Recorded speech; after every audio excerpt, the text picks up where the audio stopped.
Hai, Assalamualaikum warahmatullahi wabarakatuh. Ketemu lagi dalam channelnya Widya Novitasari. Pada kali ini kita akan membahas materi kelas 8 semester ganjil ya, tentang relasi dan fungsi.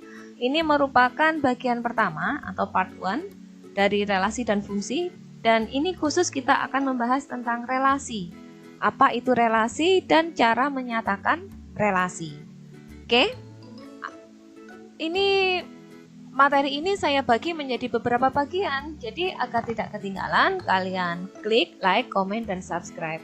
Tentunya kamu harus menyalakan loncengnya, membunyikan loncengnya sehingga tidak ketinggalan dengan apa yang saya bahas. Nah, pengertian relasi. Relasi itu merupakan sebuah aturan yang memasangkan anggota himpunan satu ke anggota himpunan yang lain. Atau bisa juga diartikan bahwa relasi itu merupakan suatu aturan yang memasangkan anggota himpunan A ke himpunan B. Nah, sama seperti itu ya. Nah, untuk memudahkan kita memahaminya, di sini ada contoh. Ada 4 orang anak yang bernama Eko, Rina, Tono, dan Dika. Mereka ini diminta menyebutkan warna favorit mereka. Hasilnya, Eko menyukai warna merah, Rina menyukai warna hitam, Tono menyukai warna merah, dan Dika menyukai warna biru. Nah, dari cerita ini kita bisa membuat sebuah relasi, yaitu dengan suatu relasi menyukai warna. Di sini kalau dalam bentuk cerita kan kita susah melihat yang suka warna merah siapa saja. Salah satu fungsi kita menyatakan relasi dengan 3 cara itu untuk memudahkan kita membaca hasil data seperti ini, ya.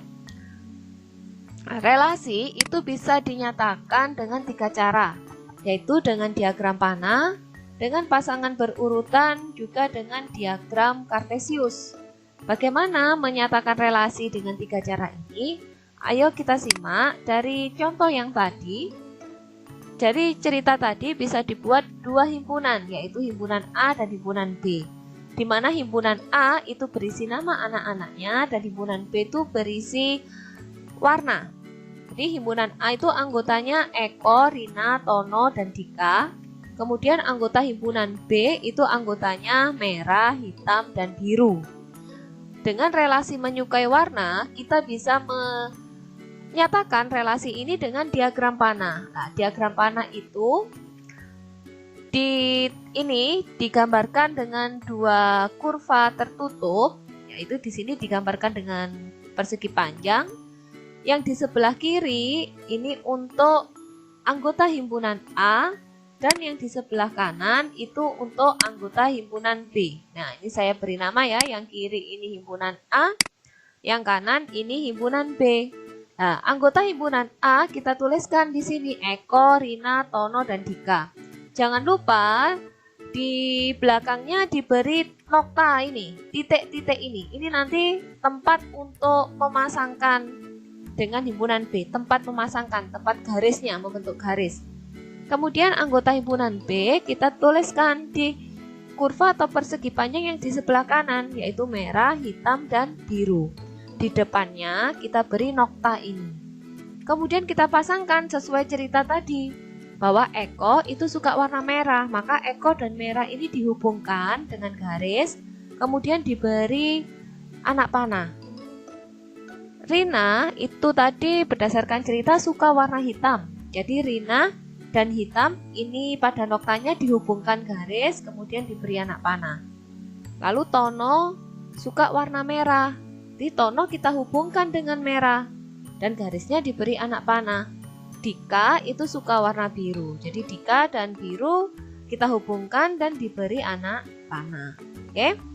Selanjutnya, ini yang disebut dengan diagram panah, dan ada juga ini yang dilengkapi antara A dan B ini diberi tanda seperti ini dan dituliskan relasinya. Nah, dituliskan di sini relasinya menyukai warna, itu dituliskan di sini ya. Nah, bagaimana kalau dari soal ini kita nyatakan dengan bentuk lain? Boleh. Kita bisa menyatakan dengan bentuk yang kedua, yaitu dengan pasangan berurutan. Pasangan berurutan itu seperti pasangan pada koordinat kartesius. Pada bahasan kita yang pada materi kemarin tentang koordinat kartesius, jika kita menyatakan posisi suatu titik, kita akan menggunakan pasangan X dan Y. Nah, pasangan berurutan juga seperti itu. Pasangan antara anggota himpunan A dengan anggota himpunan B, di mana X-nya ini nanti digantikan dengan anggota himpunan A dan Y-nya digantikan dengan anggota himpunan B. Berdasarkan cerita tadi kan Eko suka merah, jadi waktu kita memasangkannya Eko, merah dan menyatakan pasangan berurutan dalam bentuk himpunan ya, dengan kurung kurawal seperti ini. Kemudian di dalamnya karena dia pasangan berurutan maka ada kurung biasa lagi. Di Eko, merah. Kemudian Rina, hitam. Tono, merah. Artinya Tono itu menyukai merah. Nah, Dika menyukai biru, maka pasangan berurutannya dituliskan Dika, biru. Nah, ini cara menyatakan relasi dengan menggunakan pasangan berurutan. Sekarang dengan cara ketiga, diagram kartesius. Nah, materi yang sebelumnya juga koordinat kartesius, jadi masih nyambung juga dengan materi ini dan dipakai di sini. Pada koordinat kartesius kan biasanya ada sumbu X dan sumbu Y. Pada diagram kartesius untuk menyatakan relasi, sumbu X ini digantikan dengan himpunan A dan sumbu Y ini ya digantikan dengan himpunan B. Tetap kita buat skala-skala titik-titik ini yang berjarak sama. Kalau pada koordinat kartesius itu berisi angka, ya kan? Kalau ini berisi anggota-anggota dari himpunan A pada sumbu X. Jadi di sini diisi Eko, Rina, Tono, dan Dika. Kemudian pada sumbu Y ini kan digantikan dengan anggota-anggota himpunan B. Itu berisi merah, hitam, dan biru. Cara mendapatkan ini diagram kartesiusnya sama seperti kita menentukan posisi titik pada koordinat kartesius. Jadi Eko tadi kan pasangannya merah. Jadi Eko kita pasangkan dengan merah. Kita cari titik temunya. Lah, setelah ketemu titik temunya diberi nokta. Kemudian Rina suka warna hitam. Berarti Rina dan hitam ini kita cari titik temunya. Tono suka warna merah juga. Jadi Tono dan merah ketemulah di sini titik temu ini. Dika dengan biru. Ya, titik temunya kita beri nokta. Ada 4 nokta di sini atau 4 titik, ini tidak perlu dihubungkan, biarkan seperti ini. Ini yang disebut dengan diagram kartesius. Nah, bagaimana kalau dengan masalah di matematika? Nah, itu tadi kan masalah dalam kehidupan sehari-hari. Di sini ada contoh yang berhubungan dengan materi matematika. Ada 2 himpunan, yaitu himpunan A dan himpunan B. Himpunan A itu anggotanya 2, 3, 4, dan 6. Anggota himpunan B ini 1, 2, 3, 4, 6, 8. Relasinya faktor dari. Nah, di sini ada diagram panah. Nah, tapi belum ada ini ya, belum ada panahnya. Jadi kita harus memasangkan sendiri. Faktor dari 2, ini faktor dari 2. Sehingga 2 dengan 2 kita beri garis, kita hubungkan, kita beri anak panah. Kemudian 2 ini juga punya pasangan lain. 2 juga merupakan faktor dari 4, sehingga 2 dan 4 kita hubungkan. Kemudian 2 ini faktor dari 6. Berarti 2 dan 6 kita hubungkan. Nah, garisnya nggak mulus ya. Kemudian 2 dengan 8, karena 2 juga faktor dari 8. 3 ini merupakan faktor dari 3. Berarti dari 3 kita hubungkan 3 dengan 3. 3 juga merupakan faktor dari 6. Nah, dihubungkan lagi 3 dengan 6. Lalu 4 itu faktor dari 4. Dan 4 juga merupakan faktor dari 8. Jadi 4 punya 2 pasangan, yaitu 4 dan 8. 6 ini faktor dari 6. Jadi 6 kita pasangkan dengan 6. Oke.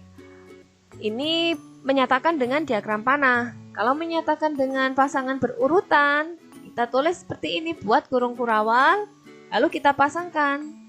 2 ini punya 4 pasangan tadi. Jadi kalau 4 pasangan bukan 2, 4, 6, 8, bukan.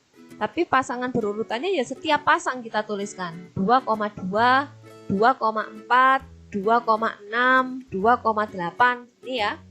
Kemudian 3, 3,3, 3,6, lalu 4,4, 4,8, dan 6,6. Nah, ini cara menyatakannya dengan pasangan berurutan. Walaupun punya lebih dari satu pasangan, tapi kita menuliskannya tetap satu pasangan. Pasangan 1/1. Nah, ini ya cara menyatakan relasi dengan 3 cara. Oke. Oh, ada contoh lagi ini. Ini ada himpunan A dan B, anggota himpunan A itu 2, 3, 4, 6, dan anggota himpunan B itu 1, 2, 3, 4, 6, 8. Relasinya itu 1 kurangnya dari. Nah, kita buat ya diagram panahnya. Ini untuk anggota himpunan A, kita beri nama. Ini yang anggota himpunan B. 2 itu 1 kurangnya dari 3. Karena 3 kurangi 1 kan sama dengan 2. Kemudian 3 itu 1 kurangnya dari 4. Nah, ini ya kita pasangkan. Lalu 4 itu harusnya 1 kurangnya dari 5. Tapi di himpunan P tidak ada 5, ya sudah tidak punya pasangan. Begitu juga dengan 6. 6 itu 1 kurangnya dari 7. Karena 7 dikurangi 1 kan sama dengan 6. Tapi di anggota P tidak ada 7. Jadi tidak kita buat pasangan. Sehingga pasangan yang terjadi yaitu 2 dengan 3 dan 3 dengan 4. Pasangan berurutannya ya kita tulis yang hanya punya pasangan, yaitu 2,3 dan 3,4. Nah, ini cara menuliskan kalau ada yang tidak mempunyai pasangan. Kalau tadi yang punya pasangan lebih dari 1, sekarang bagaimana menuliskan yang tidak punya pasangan? Nah, ini ya. Oke, sampai di sini belajar kita. Terus berlatih soal-soal matematika. Jangan lupa klik like, komen, dan subscribe. Kita coba lagi pada bahasan-bahasan yang berbeda di materi selanjutnya. Wassalamualaikum warahmatullahi wabarakatuh.